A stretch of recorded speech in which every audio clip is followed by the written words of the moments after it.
Welcome to our special interview with JD Slajchert, former UCSB men's basketball player and author of MoonFlower, coming out October 14th on Amazon. JD, I can't believe, I've been here 4 years. I can't believe I've never interviewed you because you were such a character. You were so fun to watch on and off the court. And this is my first time with you, so welcome. Well, great to have you. Happy to be here, and first time, but hopefully one of many. So yeah, I'm thrilled to be back, and thank you for having me. Of course. And let's talk about your greatest memories of the Thunderdome. What do you remember when you come back here on campus and hang out around that court? Yeah, I mean, obviously fantastic memories, right? We had some incredible teams while I was here. I was fortunate to be on both sides of two amazing coaching staffs as well. Greatest memories, I'd have to say that bank shot my senior year on senior night. That was pretty incredible. My man CT actually gave me the assist on that. So I'm pretty stoked about that memory. And, having all my family and friends there was really special. And I'd also say starting my first career game here, my first 2 seasons, I didn't even wear a jersey.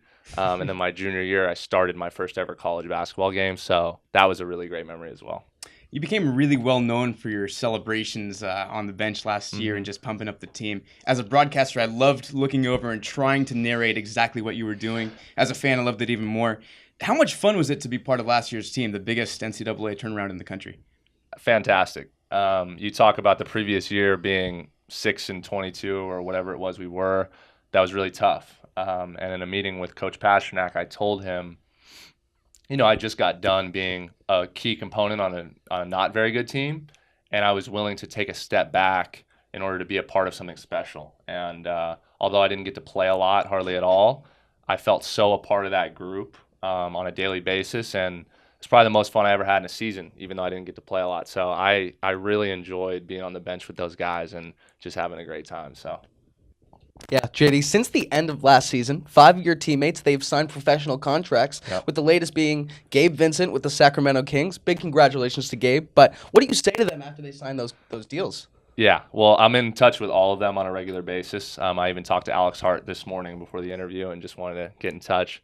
But so excited for Gabe as well, man. I mean, you talk about like a brother, like someone you really went through it with. And I've seen him at his lows when he tore his ACL and having to battle back from something like that. And you talk about a guy never complaining, dealing with whatever situation he had to. That was Gabe, man. And I know that, we'll talk more about Luke later in this interview, but he always believed in Gabe too. And he told Gabe one day he'd play in the NBA. So I know Luke is looking down right now with a big smile on his face. And I'm so proud of Gabe, but also Leland, Marcus, Alex, all the guys. So super thrilled for them and super thrilled for all those guys. Let's switch the focus to your book. Tell us about MoonFlower and how it came about. MoonFlower is a coming-of-age novel, and it's completely fiction, and it features our main character, our protagonist, Tim Dexter, who is a Division I college basketball player that is forced to deal with sickle cell disease that his younger sister has, Lee Dexter. And that character is obviously closely based off of my good friend Luke Bodden, who had sickle cell disease. And that's a great relationship I really wanted to capture in this book. But on the fictional aspect, they're related, and they're brother and sister. And this book goes into detail about how their relationship is unique and how this girl named Emma Ray Finley comes in at the very end and sort of rocks his world, right? Because I love love stories. That's always been my thing. The Notebook, Blue Valentine, About Time, like all of those movies, projects, books are, hugely a part of me, even though it's probably super interesting and different. Being a basketball player myself, that I loved love stories so much is a unique thing. But so when I decided to write my own book, that was where I wanted to go with it, was sort of attacking, what I felt passionate about. So that's where MoonFlower came about. And I'm really excited for it to come out very soon. And MoonFlower, the name of that book, tell us about that. It has a lot of different meanings, MoonFlower, and a lot of it is going to be up to your interpretation when you read it. But I would say overall, the biggest theme about it was something that I take very seriously, and since the passing of my grandmother, I've always taken very seriously. Is I told myself I would always bring her flowers one day, and I always kind of put that off, unfortunately. And I feel like a lot of people can do that without even knowing it, saying, oh, one day I'll do that, or I'll eventually go see that person or send them a text or whatever. And eventually my grandmother passed away before I got the chance to bring her flowers. So that philosophy for me became, I want to give everybody I know and love flowers always, and not think twice about it. And so MoonFlower comes from the idea that I want to be present in the moment and give everyone I care about flowers. So when they have that book, that's kind of me giving back to the person I didn't get the chance to give those to. Yeah, absolutely. And now we're going to switch it up a little bit. We're going to talk about your process of writing MoonFlower. And we understand on your YouTube channel, you explained and you emphasized how important it was that you wrote the first draft by hand. How could that process have changed and the ultimate outcome of the book changed had you never bought that red journal? Yeah, great question. A huge part of my writing, and the reason it was so natural and flowed so easily was because it was just for me. As we talk about later, it originally wasn't something I wanted to even publish, but handwriting it made it a personal journey and a way for me to get away from technology, because I feel like that's something that could be distracting for me, especially so not being on a computer and getting to just kind of turn everything off in my life and focus on this book was huge. So I don't think there would be a MoonFlower without that red journal. And you didn't intend for it to be published. You brushed over that lightly just a couple of minutes ago. What had to happen for you to say, I want this out there? Yeah, that was a big turning point. When I was writing the book, as I mentioned, it was just for me. And it was something to help me cope with the loss of my friend, but also other things in my life. And I was really scared about sharing this story with everyone. Obviously, I started writing it 2.5 years ago, so this is quite a long time. But once I'd completed the first draft, I actually got in touch with a very close professor of mine that I had as a student here, who's my Writing 1 teacher named Maishi Bernstein, who I'm actually going to see after this interview. And he became a very good friend, but he was the first person I let read my entire book. And I knew he would kind of shoot me straight and tell me if I really had something here, if it was just kind of the ramblings of someone going through something or if it was actually a story. So I let him read it, and I expected him to just hate it. And he told me it was one of the best books he'd ever read. And he said that you absolutely have to publish this thing and go for it. And that was, once he gave me that awareness about what I was on to, that's when everything changed. And that was about 18 months ago. Before I had an editor, before I had a publicist, anything like that, just came that sort of reaffirmation from my professor. And JD, that mentality of not wanting to publish MoonFlower at first, how did that affect your writing style moving forward? Hugely important because so often when people, I feel like, want to create a story or a movie or any sort of artistic creation, they tend to immediately think about how it's going to be perceived. And I think that can cloud one's judgment as far as creating an artistic idea, whether it's a song or a movie or a book. And to write this book, I didn't have that weighing me down. And I told a very honest story, and something my publicist said, who's obviously read it, that was hugely important for the book. It's a very real, passionate sort of story where I go after, the good, but also the bad are in there. And I don't think that would have been possible had I had dreams of publishing it the whole time. And did anyone else know about this? Any teammates, friends, coaches, or anything, parents? Or did you mainly keep it to yourself before you shared it with your teacher? Yeah. No one knew about it. Not a single person. And that was something I was really felt was important. I think mainly because I was pretty scared and was upset or sort of not upset, but hesitant to let people in. So I shut out a lot of people, and it was a scary thing. But once it was completed and I knew I could be honest with people, I was amazed by the amount of support it got and how many people that I had shut out were happy to come right back into my life. So I think honestly I'm very fortunate to have such good friends for that reason. And how did your journey at UCSB affect the narrative of MoonFlower and versus how it might have turned out had you gone to another program? Yeah, obviously the people in this book come from memories and themes I had with friends of mine while here, so that was obviously super important. But also being close to Luke was important. He lived in Thousand Oaks, which is where I grew up, and I would not have had the opportunity to have it maybe as close a relationship if he lived far away. So when I came here as a freshman, Luke was 7 years old, and he didn't pass away until he was 10. So we had 3 years of memories there where he would come to every single one of my games. We'd go eat some pizza. That was his favorite food at Woodstocks after every game. And yeah, I think having him close was important for that. How'd you balance being a student athlete and writing the book at the same time? And I'm a sports director here, and then I still have class and everything, and it's just tough for me. How'd you do it? Yeah, that's a good question, and something I've gotten more used to answering lately, obviously. So what I tell people, and this is the coolest part about this story, I think, is I would wake up at 5 a.m. every day, regardless of where we were traveling recently or what was going on. I made that my time I got up in the morning. I would write from about 5 to 8 in the morning, go to weights from 9 to 10 or 8:30 to 10:30-ish, go to class from about 11 to 2, go to practice from 2 to 6, get a meal, go home, be home by about 7:30, and then write till about midnight. And every single day I did this. And the kind of age-old phrase that goes with that is you write a page a day. In a year, you have a 365-page novel. And that was something I told myself is, look, I'm not going to write 50 pages today or this week, but I'm going to write one page or I'm going to write one paragraph and just slowly chip away. And I think that living alone gave me the chance to sort of do that and live that lifestyle. As crazy as it sounds, it was my schedule and some of the happiest days I can remember. I mean, truly and honestly, as exhausting as it sounds, I've never been more awake, alert, alive, and happy.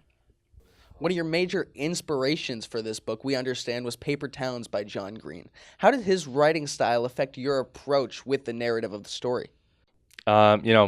Great question. And John Green and Paper Towns really is my catcher in the rye. Like, I take it with me wherever I go. I've probably read it front to back almost 30 times. And as ridiculous as that sounds, I feel like I still learn a lot from it. There's so many different ideas and things that John Green does as an author that I try to emulate in my style. And it's not, he has plenty of books, but for some reason that one really resonates with me. I'm always learning from him, and he's a true role model of mine. Something else I found unique about this book is that you crafted a playlist that's supposed to accompany each chapter in the book. About that process, it's a long playlist. It's hours long. 11 hours. I'm very impressed with that. So how did that come together?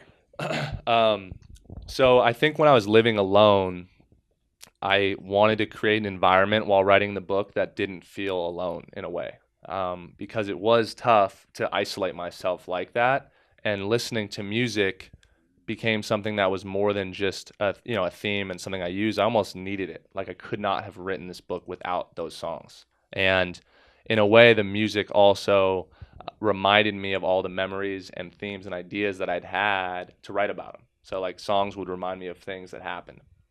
And once I got going, I had the idea of thinking, well, I have all these songs that I would listen to write, that I might as well create something where they can accompany my book. And as far as I know, it's never been done before, so I'm excited to see how that goes. But it's also something I don't want to force on people, right? Like, if you like reading without music, the book will do fine on its own. But if it's something you're interested in, then throw it on for a chapter or two and see how you like it. So I felt like it could be like a lagniappe to the book, where it's an extra sort of bonus idea. How do you plan to incorporate that into an audiobook, if you do at all? Yeah, definitely. I think that as far as the rights for the songs go, I'd have to research that further and talk about that with my publicists and others individuals about how that would happen. But it is something we've already begun discussions about, and I'm excited to see how that might work down the road. We're also working with a few artists on possibly getting a song that is curated for the novel. And I think that would be a really special thing, an idea as well. And you mentioned John Legend in one of your videos as well as being one of your other main sources of inspiration. Is he your favorite song in that playlist, or do you have a different one? Favorite song in the playlist? I'd have to say City. I mean, I like John Legend. City in Color by, that's the artist. The Girl is the song, was a huge song for me. And a lot of the songs are sort of trickled in throughout that reminded me of things. A lot of Led Zeppelin. Love Led Zeppelin. I'm kind of an oldie. They're a part of the epigraph of the book, which is sort of a quote on the first pages. And it comes from Going to California by them. And the quote is, "Someone told me there's a girl out there with love in her eyes and flowers in her hair." And that was something that I listened to the song on the way over here. So it still is an inspiration for me. So MoonFlower has taken a lot of characters from your life. It's taken a lot of experiences from your life. How closely does this coming of age novel reflect on what you lived through? I think that any author will tell you that a little piece of them is in each character, and that's something that I think is very true for MoonFlower. I myself am not claiming myself as the protagonist. It is very much a fictional account, but I did take experiences and lessons I learned from the things that I went through and watched others go through to create a story where it would closely sort of emulate these ideas and these things that happened in others' lives, but also in mine as well. In one of your videos, you speak of how this book came to be when you were in a dark place and you were depressed. First off, I have a lot of respect that you would share that with your readers. And could you tell us a little bit more about that time in your life and how your life changed before and after you were writing the book? Yeah, definitely. Coming out and admitting something like that was a tough decision and something I thought quite a bit about before doing it. But ultimately, I felt like in conversations with loved ones that this book would give me the platform to maybe help others who are going through a similar stress, because not everyone is as lucky as I am to find something that can help them, right? Like I was very obviously going through a lot in order to sit down, because you think about buying a book to start writing a book by hand. I mean, that's pretty wild. So I wasn't in the best mental state while I was making this project, and I felt like admitting as much could maybe help someone down the road. So I felt like that was important for me to do. We've been seeing a lot more recently, especially over Instagram, over YouTube. You're giving many more inspirational talks to big groups. How does that outlet not just help the people that you're speaking to, but help with your stability and happiness with the depression that you're facing? Yeah, good question. And it's huge, huge. I mean, the amount of support and love has been amazing and quite frankly overwhelming a little bit. I'm still working on trying to get back to everyone, but I think seeing the direct impact this book is having even before it's out has been fantastic. And although it is a heavy burden to have to look at these kids and say, I'm here for you and I can help you, it's so nice to see that they're opening up too. And some of these kids are as young as 8, 9 years old. So it's a really special thing, and I'm thrilled about it. And JD, there's been lots of athletes at all levels that have been sharing their experiences with depression and mental health, other issues that they've been facing. And I think it's several steps in the right direction. One of them, Kevin Love, comes to mind off the top of my head. Mm-hmm. How much did those stories help you in your path? A ton, absolutely. You watch big time athletes who go through these similar bouts talk about it and be open about it, and it's really cool to see how they open up. And it's something I actually talk quite a bit about in MoonFlower, specifically chapter 13 called Superstar, where I think there's this idea where people or athletes are put on this pedestal, right? Of there's nothing wrong with them, or they've got all the fans in the world. How could they be depressed? And although I'm not, Kevin Durant or Kevin Love or any of those guys, I felt like I dealt with some of that at UCSB a little bit, right? As you put on this facade or mask and say, I'm okay, when really, after you hit that game-winning shot or you have everyone in the crowd cheering for you, the minute the game's over, you're all alone. And it was really tough to deal with that. But once again, I put that behind me, and I'm now starting to come in front of it. And I feel like that's a great chance for me to help others who may be going through that, because I think more are than would like to admit. And I'm doing everything I can to support anyone who has. And I would happily say once again that if anyone is going through that, to reach out to me. I would love to talk to you about it. But you were someone's hero. And Luke Bodden, of course, 10 years old, passed away from sickle cell disease, and you had a very, very special relationship with him. What's one thing that you want people to remember about Luke? That he was a total fighter. Total fighter. He never gave up, and he always believed in me. And that's something I always tell people when I talk about Luke, and he always reminded me to smile. That's like my favorite thing. He's always said, Jay, you got to smile, man. And I'm like, okay. And that's what you're passing along to people too with this book. Yeah, totally. And, sharing his message, but also the thing I want people to remember about Luke was he used to tell me he would do anything to have my worst day. And I always said, what do you mean, Luke? What do you mean you want good days, man? And he would say, no, I would do anything to fall down and get back up, because he didn't get that chance, right? And so I think about when I'm having a tough day or things aren't going well, I get to wake up the next day and make them right. And I think that if I can tell people that, as much as I can, that's a good thing, and that's what Luke always told me. You know, if Luke were still with us, is there anything that you would say to him right now? I would tell him that I will not rest until everyone knows his story. And that's something I tell his mom all the time, and I firmly believe that. I will not give up or stop until everyone knows how brave he was.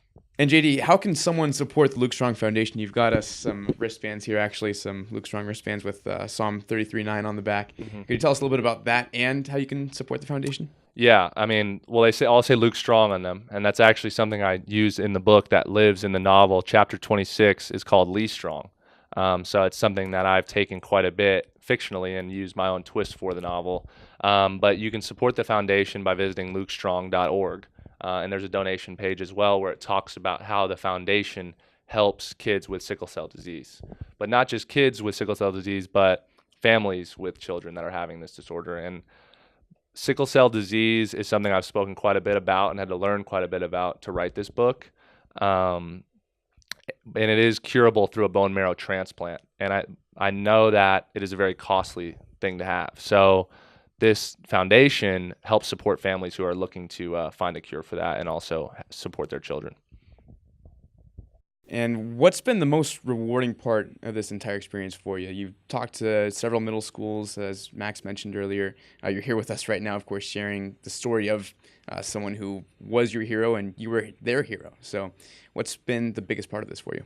Yeah, I mean, it's been great. It's been a lot, and it's been so fun. And every day is a brand new day, I say all the time. But I think the coolest part has been the amount of support I've gotten from people I've never met. Like the day I announced that the book was being released, I got over 250 Instagram DMs from people I'd never followed, met, spoken with, and messages like, you know, my grandmother just passed away, and hearing about how you're getting behind something terrible and making it a good thing is going to change my life, or I can't wait to read this book and it's going to help me so much.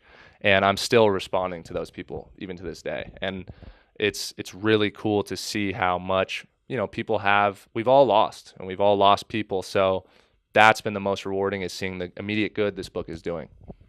I've been seeing Christian Terrell is actually live streaming this right now on your Instagram, and you know Max Heidegger's watching.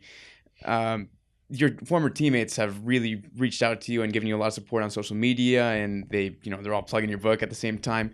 How much does that mean to you, and what can you say to them? Yeah, I mean, it means the world, obviously, because I haven't been the best friend to all of them, you know, and keeping them in the dark for so long. But what each of them will tell you if you ask them is that I sat down with every single one of those guys one-on-one over the past 5-6 months and sat them down and said, look, this is what I've been doing. This is what it's about. This is how you can help me. And you wouldn't believe the things they've said back. I mean, I feel like I can remember when I told CT, like it was yesterday, what he was wearing, what we talked about, what he said. And honestly, not to put these guys on the spot, but I've gotten quite a bit of tears. It's been an emotional conversation, but something I knew I wanted them to hear from me, because this book means so much to me, but I don't want them to hear about anything I'm doing from someone else. So I made sure to put that at the top of my list of things to do, was to sit each of them down individually. Well, this is a fantastic time, and thank you once again for coming and joining us, JD. JD Slajchert, MoonFlower, October 14th, coming out on Amazon. You can follow him at JD_Slajchert, and you can follow us at KCSB Sports on Twitter, Instagram, Facebook, and I think that's where we're at. So, yeah, and also you can tune into our live broadcast by going to kcsb.org and clicking on the sports tab. So, Arthur, Wilkie, Max, Kelton, JD Slajchert, thank you once again for joining us. Thank you for having me. It was a pleasure. Great to have you here.